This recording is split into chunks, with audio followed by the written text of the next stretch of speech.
Olá pessoal, bem-vindos a mais um vídeo de Python e agora, como prometido, eu vou resolver com vocês dois problemas de laço de repetição utilizando a instrução for. Então, se prepara aí e bora pro vídeo.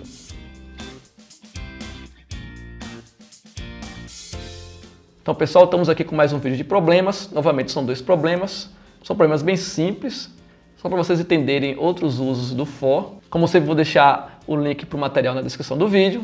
E vamos para os problemas, né? Problema número 1. Vamos reescrever aquele programa de listagem de números, o que o usuário escolhe os números inicial e final, porém usando o for. Esse foi o problema que a gente viu quando eu fiz o vídeo de while, né? Quer dizer, na verdade foi o vídeo com problemas de while. A gente tinha feito um exemplo de while no vídeo, que exibia os números de 1 até 10, e depois eu propus um programa onde o usuário ia dizer o primeiro número e o último número da sequência, certo? Eu ainda tenho esse programa guardado, está aqui o programa com o while, ok? Já com as alterações que a gente fez, né? Para ele ir tanto na ordem crescente como na ordem decrescente. Então, só relembrando aquele código, o programa pede o número início e o número fim, através da entrada do input. A variável i contadora recebe o valor de início, e aí eu faço aquela verificação. Se o início for menor que fim, então é uma contagem crescente normal. E aí tem aqui o while que vai fazer o incremento de 1 em 1, exibindo os números da sequência. Caso contrário, eu tenho um else, significa que a contagem é decrescente, porque o número início que o usuário especificou, ele é maior que o fim, então a contagem tem que ser decrescente. Então eu faço o while com a condição invertida e a contagem decrescente, enquanto que no final eu exibo o fim da lista. Pronto, eu tenho que mudar esse programa e, ao invés de usar o while, usar o for. Então a gente viu na videoaula anterior que, quando a gente está usando sequência numérica, a gente pode usar o range dentro do for. O range vai servir como um gerador de sequência para o nosso for. E aqui nesse programa, qual é o objetivo? Eu tenho início e fim e eu quero fazer essa sequência. Então beleza, se início for menor que fim, vou mudar aqui esse while, vou apagar o while. Eu posso fazer for i in range. Esse range vai começar em início. Então supondo aqui, aquele mesmo exemplo, o usuário pediu início 5 e fim 12, então tem que ser 5, 6, 7 até 12. Nossa sequência começa em 5, que é o início, o primeiro parâmetro do range é início, beleza, vírgula. E aí o segundo parâmetro do range vai dizer até onde vai a contagem, lembrando que essa contagem ela para em um número inteiro, né, um número anterior a esse do segundo parâmetro. Então tá, tem uma questão aí, se o fim for 12, eu quero que vá de início 5, por exemplo, início 5 e fim 12. Vamos pegar esse exemplo aí. Então, sendo fim 12, eu quero que vá de 5, 6 até o 12. Eu não quero que pare no 11, eu quero que pare no 12. Se eu colocar fim aqui, eu já sei que, caso o fim seja 12, ele vai parar no 11. Ele não vai até o 12. Então, qual é a solução? Simplesmente fim mais 1. Porque aí, se o fim é 12, ele faz o range de início até 13. Fazendo o range de início, tipo, seja 5 início até 13, a gente já aprendeu que vai fazer 5, 6, 7 até o 12, vai parar no 12, entendeu? Então, a gente tem que lembrar desse comportamento do range do Python. Então, sempre que eu vou fazer um range, onde eu quero que o último número da designação ali entre na contagem, eu tenho que lembrar de botar um mais 1. Ele vai fazer o print do i, e esse i mais igual a 1 não precisa mais, porque a gente viu que o próprio range já faz a sequência automática. Então, o range vai fazer a sequência de 1 em 1 aí, eu não preciso fazer o incremento manualmente. Ok? Já indo para o else, eu tenho que fazer a sequência inversa, eu vou também apagar o while novamente, e eu posso fazer for i in range, e há um detalhe, o fim é menor que o início nesse caso, porque ele fez a comparação aqui na linha 7. Se o início for menor que fim, faz o for normal. O else é o contrário, o fim que é menor que o início. Então, só que aqui na parametrização agora do range, a gente tem que prestar atenção no detalhe. A variável início é maior que fim, então a contagem é decrescente.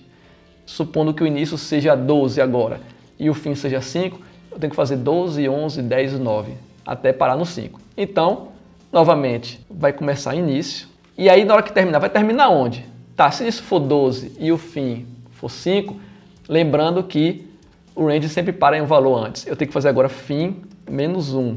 Por que fim menos 1? Porque, repare, início é 12, fim é 5. Qual seria o comportamento do range? 12, 11, 10, 9, 8, 7, 6. E parou, ele não vai chegar no 5. Lembrando que o range ele para um número antes do valor que está ali no segundo parâmetro. Por isso que eu boto menos 1. Porque o fim, que seria 5, quer dizer, o segundo parâmetro, em vez de ser 5, vai ser 4, para ele parar no 5. Beleza. Só que o range, por padrão, ele faz sequências crescentes. Eu quero fazer agora uma sequência decrescente.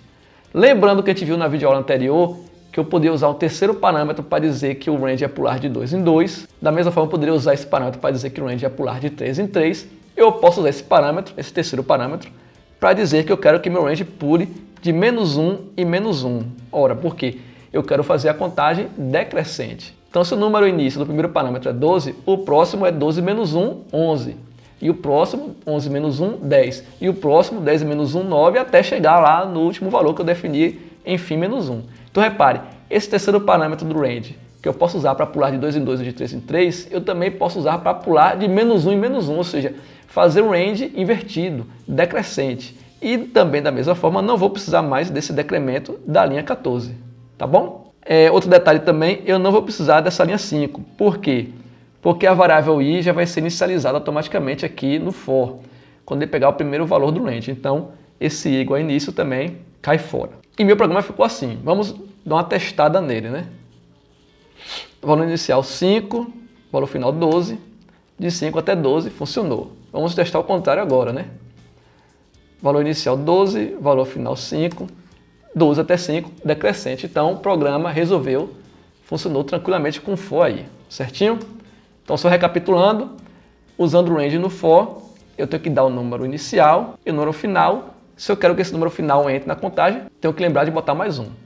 Fazendo decrescente, eu também uso início e final. Só que como é decrescente, eu boto -1 no lugar de mais um, aqui nesse fim. E boto também um -1 aqui no salto, porque em vez de saltar de 1 em 1 para frente, eu quero que ele salte de -1 em -1 para trás, fazendo decrescente, certo? Então vamos agora para o problema 2. Problema 2. Crie um programa em Python que exiba na tela a tabuada de um número definido pelo usuário. O número escolhido pelo usuário deve estar entre 1 e 9 e a tabuada deve ir de 0 até 10. Por exemplo, se o usuário escolher 7, o programa deverá exibir 0 vezes 7, 0. 1 vezes 7, 7. 2 vezes 7, 14. Até 10 vezes 7, 70. Beleza, tabuada. Isso é tranquilo de fazer também. Então vamos lá no Dini. Primeira coisa que eu vou fazer, perguntar o número que o usuário quer, né? Então faço aqui, né? Número é igual a int, input, digite o número para a tabuada. Mas um detalhe, o programa disse que o número tem que ser entre 1 e 9. Se o usuário digitar 10, 15, menos 5, ele tem que recusar.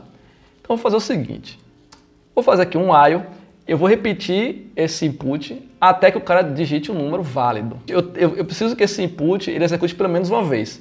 Então lembra que eu disse na videoaula de while. Se eu quero que esse while repita pelo menos uma vez, eu tenho que dar uma condição verdadeira logo de início, né? Para ele entrar na repetição. Outra forma de fazer também, uma maneira diferente, é eu fazer o quê? While true. While true, na verdade, é um loop infinito. Como assim? True é verdadeiro em inglês. Então, eu estou dando while verdadeiro. A condição vai ser sempre verdadeiro. Esse true nunca vai ser falso. Então, esse while vai ser repetido, nunca vai parar. Pô, peraí, mas se o while nunca para, como é que eu vou sair dessa pergunta aí, desse input aí, se o while nunca para? Para sair desse while, eu vou fazer o seguinte. Pergunta o número, if 1 menor ou igual a número, menor ou igual a 9. Essa também é uma forma de verificar se o número está entre 1 e 9. Porque eu tenho 1 menor ou igual a número, menor ou igual a 9. Então, o número tem que estar entre 1 e 9, por quê? Porque o 1 tem que ser menor ou igual ao número, e ao mesmo tempo o número tem que ser menor ou igual a 9. Isso aqui seria a mesma coisa que eu escrever if 1 menor ou igual a número, and número menor ou igual a 9. Mas como eu estou usando a mesma variável em uma sequência numérica aí, eu posso fazer de forma simplificada dessa forma aí, né? Ou seja, o número tem que ser maior ou igual a 1, menor ou igual a 9. Então, se o número for maior ou igual a 1 e menor ou igual a 9, significa que é um número válido, ou seja, um número que está entre 1 e 9. E aí eu posso usar o break, lembrando o quê? Que o break ele vai parar a repetição do while. Então, mesmo que o while seja true, ou seja, um loop infinito, uma repetição infinita, com o break eu posso quebrar essa repetição fazendo-a parar. Beleza. Else, ou seja, o número não está entre 1 e 9, eu vou dar um print aqui informando que o valor deve ser entre 1 e 9. Para lembrar o usuário que o número válido tem que ser entre 1 e 9, para não digitar nenhum número maior que 9, nem menor que 1, certo? Tá, beleza. Peguei o número, a minha variável número agora contém o número da tabuada que o usuário quer, e agora eu posso fazer um for para imprimir aquela lista bonitinha ali. Como é que eu vou fazer meu for? For e em range, aí eu quero 0 até 11. Por quê? Para pegar de 0 até 10. E nesse for eu vou fazer o seguinte, print formatado, vamos ver lá como é que está no slide. Eu quero o número vezes o valor que o usuário digitou igual à multiplicação, o resultado da multiplicação. Sendo que o primeiro número vai variar de 0 até 10 e o segundo número, o número que o usuário digitou, vai ficar fixo. E o terceiro número é o resultado da multiplicação. Então, primeiro, antes até desse print formatado, vou pegar o resultado aqui, né? Resultado é igual a i vezes número. Como é que vai funcionar isso aí? Ó? A variável número vai ter o número que o usuário digitou, por exemplo, 7. Então, o número vai ser 7 do início ao fim. Porém, a variável i, ela vai variar de acordo com a sequência do range, ou seja, o i vai variar de 0 até 10. Então, na primeira repetição desse for, i vai ser 0. Então, o resultado vai ser 0 vezes o número lá que o cara digitou, tipo 7. Então, o resultado vai ser 0. Na segunda repetição, o i vai pegar o valor 1. Então, o resultado vai ser 1 vezes 7. O resultado vai ser 7. Na segunda repetição, i vai ter 2, depois 3, 4 até o 10. Então, repare que em cada repetição, a variável i vai receber um dos valores da sequência, que vai de 0 até 10, e vai ser multiplicado pelo valor do número que o usuário digitou lá no input, no início do programa. E o resultado dessa multiplicação vai para a variável resultado. Se eu tenho um resultado da multiplicação, agora eu posso fazer meu print formatado, da seguinte forma. Primeiro, i, pegar o valor de i, vezes número é igual a resultado. Então, vamos entender esse print aqui. Ó. Esse i aqui vai pegar o valor da variável i em cada iteração. Então, quando i for 0, aqui vai ser um 0. Quando i for 1, aqui vai sair um 1 e assim sucessivamente. Essa variável número vai pegar o número que o usuário digitou. Se ele digitar 7, por exemplo, esse número vai ser sempre 7 em cada repetição desse for. Já enquanto isso, a variável resultado vai receber o resultado da multiplicação, como está sendo feito aqui na linha 10, e aí vai dar justamente o resultado dessa conta aí na tela. Então repare que em cada repetição a variável número fica fixa, porque é um número que o usuário digitou, mas a variável i muda por causa do range, consequentemente a variável resultado também muda por causa do cálculo na linha 10. E aí eu vou ter minha tabuada na tela. Vamos testar? Número para tabuada, 7. Está lá, 0 vezes 7, 0, 1 vezes 7, 7, 2 vezes 7, 14, até 10 vezes 7, 70. Se eu digitar outro número, como por exemplo 4, está lá também a tabuada do 4. Se eu digitar um número que não esteja entre 1 e 9, por exemplo, vou digitar 10, o valor deve ser entre 1 e 9. 57, também tem que ser entre 1 e 9. 0, também não pode. Menos 5, também não pode. Eu tenho que sempre digitar um valor que esteja entre 1 e 9. 5 agora foi. Então, mais um problema resolvido utilizando o Python. Então, só recapitulando o programa. Eu tenho aqui minha repetição, meu while true, peço o número do usuário. Se o número tiver entre o intervalo que é permitido, de 1 até 9, eu dou break para justamente quebrar esse while infinito aqui, esse while true. É uma outra forma, como eu expliquei, uma outra maneira de fazer um while de forma que exista pelo menos uma repetição. Outra forma seria eu colocar lá em cima uma condição com um valor que já entre verdadeiro para poder ele repetir ali meu escopo. Se o número não tiver no intervalo, ele dá o print, dizendo que o valor tem que ser entre 1 e 9. E aí, como esse while true vai ficar repetindo, ele repete novamente e só para de repetir justamente quando essa condição for verdadeira, o número estiver entre 1 e 9, porque aí vai entrar no break e o while para, certo? Há uma coisa que eu não mencionei antes.